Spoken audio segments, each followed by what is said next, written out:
Bonjour à tous. Alors aujourd'hui je vais vous présenter comment on peut fabriquer du plastique, donc naturel, donc du bioplastique ou du biopolymère à l'aide tout simplement de matériaux naturels comme l'amidon. Ici c'est de l'amidon de maïs, du vinaigre, d'eau et éventuellement avec l'adjonction d'une substance qu'on peut se procurer en pharmacie qui s'appelle la glycérine ou le glycérol. L'amidon constitue la molécule de réserve que l'on trouve dans la plupart des végétaux et donc il est composé d'un ensemble de molécules de glucose. Mais les deux principaux composants de l'amidon, donc des plantes, sont l'amylose et l'amylopectine.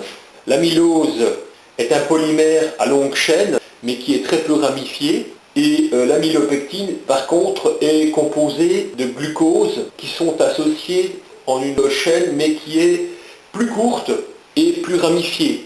L'amylose va confier la plasticité, donc l'élasticité au plastique, alors que l'amylopectine, étant un polymère beaucoup plus ramifié et beaucoup plus court, va rendre la structure du plastique beaucoup plus friable, on va dire. Donc l'objectif, c'est de raccourcir les ramifications de l'amylopectine à l'aide d'une hydrolyse acide.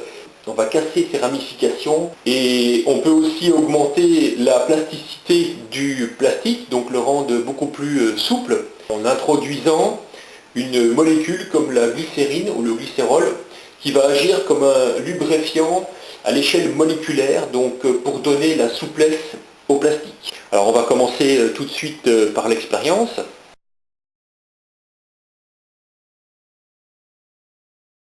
Voilà, donc dans la casserole, je vais introduire donc l'équivalent d'une cuillère à soupe rase de maïzena, donc d'amidon de maïs, et à laquelle je vais ajouter l'équivalent de 4 volumes d'eau, ce qui correspond approximativement à 50 ml d'eau.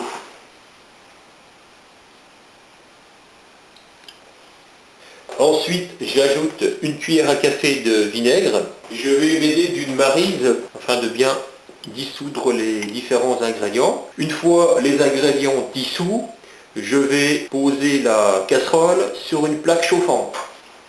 Parce que la réaction est activée, est accélérée, donc est catalysée par à la fois la présence d'un acide et la température, et donc la chaleur. Donc là, je mélange. Donc là, j'ai mis ma plaque chauffante au thermostat 2 pour commencer. Donc c'est un chauffage plutôt modéré. Donc là, on assiste lentement à l'hydrolyse acide de l'amidon. Et principalement donc des chaînes les plus accessibles qui sont les ramifications de l'amylopectine. Alors j'augmente légèrement la température. Donc je passe à 3 et on va pouvoir vérifier la température.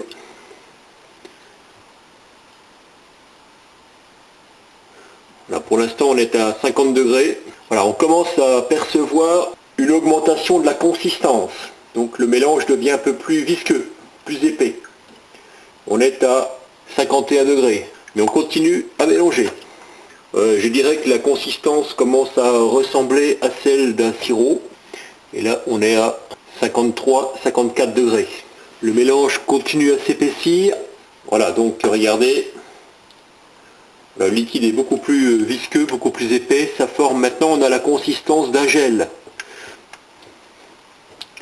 On continue toujours à mélanger. Voilà, donc là on a une solidification de plus en plus conséquente. Voilà, donc une fois qu'on a obtenu une consistance comparable à celle de silicone sanitaire, pour faire des joints, hein. Alors une fois cette consistance obtenue, eh bien on peut étaler ce polymère sur une plaque en silicone ou sur du papier aluminium.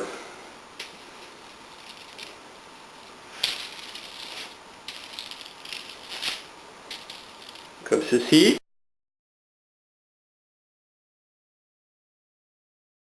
dans le cas présent, donc je vais utiliser 30 grammes d'amidon de maïs que je vais délayer dans 200 ml d'eau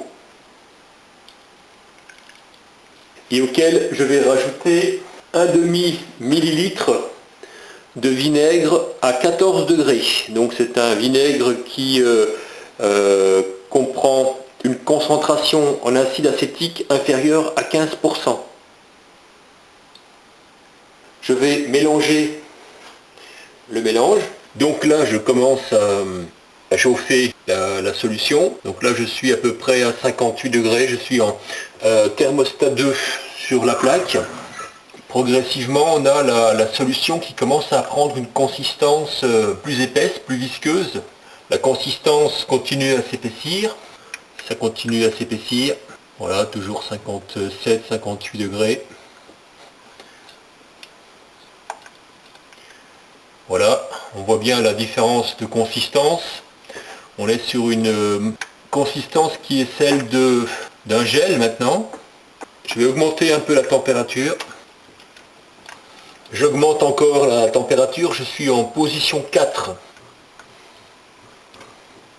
60 degrés. 62. J'augmente encore la température, je suis thermostat 5. 65 degrés. Donc on commence à constater une perte de l'opacité, approximativement à 67-68 degrés. Toujours 66-67 degrés. J'augmente encore un peu la température. Là on a dépassé les 70 degrés. Voilà, on a le mélange qui commence à bouillir. On continue à mélanger pour clarifier le gel. 75-76 degrés. Voilà, on voit que la suspension a tendance à s'agglomérer et elle devient plus collante. Une fois qu'on obtient ceci, on coupe la chaleur. On continue à mélanger quelque peu. Là, je vous montre la consistance.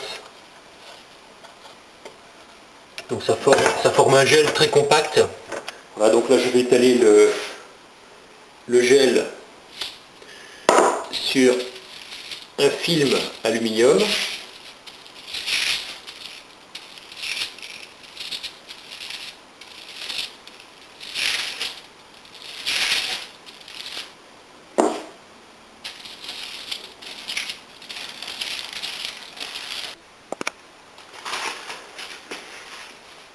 Alors voici le résultat au bout de quelques heures de séchage à 30 degrés. On peut monter jusqu'à 50 degrés. Alors déjà on constate que en séchant, donc en se déshydratant, le polymère s'est rétracté. Parce qu'on voit la feuille d'aluminium qui s'est repliée sur elle-même. Alors maintenant si on regarde le film, donc on avait différentes parties. Et si on prend ces parties-ci, on peut quasiment parler de surfaçage, hein, parce que le polymère est bien adhérent à l'aluminium. C'est intéressant.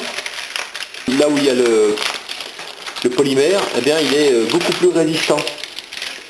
Et on ne sent pas le froid de l'aluminium. Donc là on a vraiment le polymère qui est adhérent à l'aluminium. Donc la partie externe de l'aluminium est toujours fraîche, mais la partie interne, c'est comme si on avait un isolant. Donc ça c'est intéressant. D'autre part, ici un autre échantillon. Bon, on voit bien que ça s'est rétracté, hein, donc en séchant, ça produit un motif assez original.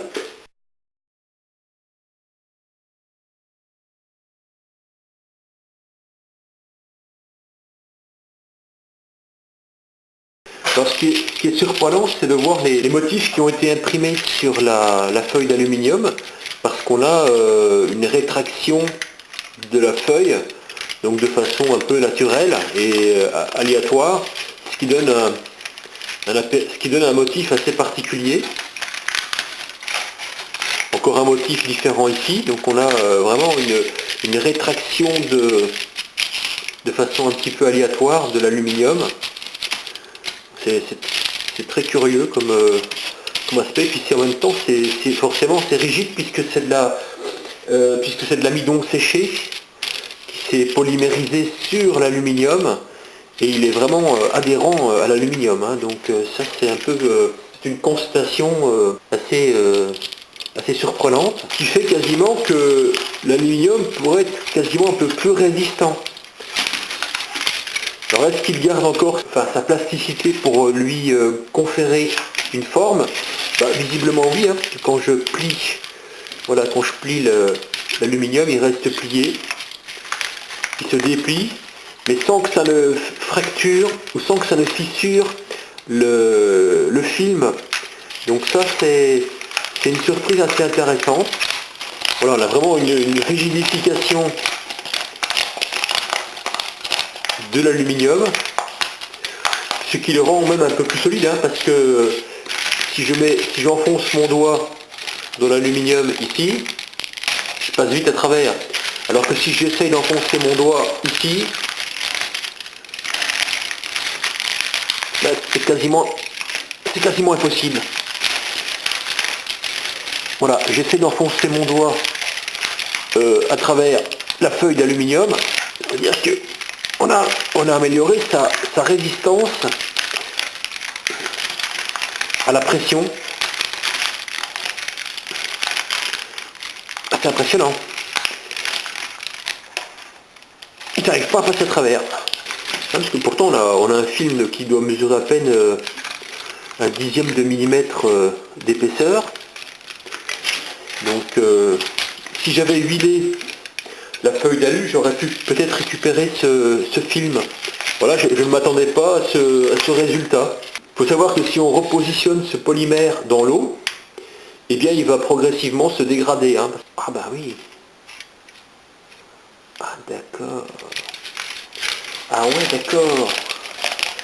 Eh ben ouais. Ah bah tiens, dis donc. En fait, je viens d'avoir une idée. Alors tout simplement par l'usage d'un matériau qui est étanche, parce que l'aluminium,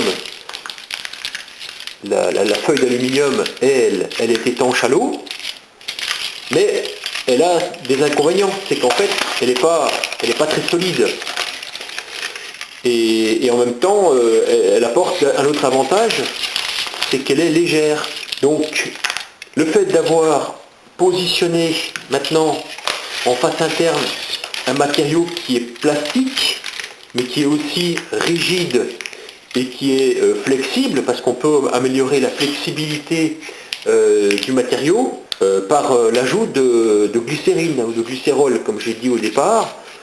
Donc ça permet de réaliser en fait de combler l'inconvénient du biopolymère qui peut se dégrader au contact de l'eau.